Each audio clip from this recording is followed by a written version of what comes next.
16 ampere plug કેવી રીતે fit કરવો મિત્રો? પહેલાં તો આપણે તમે જોઈ શકો છો બે મોડ્યુલરમાં આપણે 16 એમ્પીયર પ્લગ આપણે કેવી રીતે ફિટ કરવાનો. તો પહેલાં આપણે બે મોડ્યુલર પ્લેટમાં 16 એમ્પીયર પ્લગ આપણે ફિટ કરી દેવાનો છે. ત્યારબાદ જે જગ્યાએ આપણે બે મોડ્યુલર પ્લગ લગાવવાનો છે 16 એમ્પીયર એસીનો, એમાં ન્યૂટન, ફેઝ અને ગ્રાઉન્ડ અર્થિંગ 3 કેબલ આવેલા હોય છે.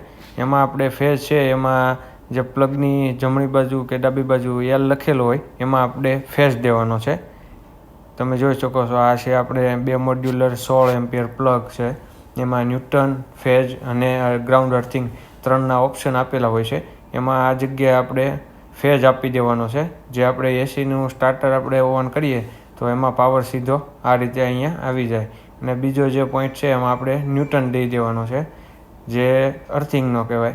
પછી જે આપણે ઉપરનો પોઈન્ટ જે વધે છે એમાં ગ્રાઉન્ડ અર્થિંગ આવે છે, જેથી કરીને કંઈ પણ અર્થિંગ આવે નહીં. તો આવી રીતે મિત્રો આપણે ત્રણેય પોઈન્ટમાં આપણે વાયર આપી દેવાના છે, જોઈન્ટ કરી દેવાના છે. ત્યારબાદ આપણે હવે પ્લેટની ઉપરનું જે બોક્સ છે એ આપણે કાઢી અને એમાં જે બે સ્ક્રૂ છે એ આપણે કન્સીલમાં લગાવી દેવાના છે. તો મિત્રો આપણે આ કાઢી નાખ્યું છે ઉપરનું કવર. હવે જે આપણે લગાવવાના છે એ બે સ્ક્રૂ લગાવી દેવાના છે. વધારાના જે વાયર છે એ આપણે કન્સીલમાં અંદર રાખી દેવાના છે અને આપણે બે મોડ્યુલર પ્લગ આવી રીતે અંદર ફિટ કરી દેવાનો છે. ત્યારબાદ જે બંને બાજુના જે સ્ક્રૂ છે આપણે એ લગાવી દેવાના છે સ્ક્રૂ, અને સ્ક્રૂ ફિટ કરી લેવલ લઈ અને આપણે આવી રીતે ફિટ કરી દેવાનું છે. અને ઉપરનું કવર પણ આપણે ચડાવી દેવાનું છે. તો મિત્રો તમે જોઈ શકો છો આવી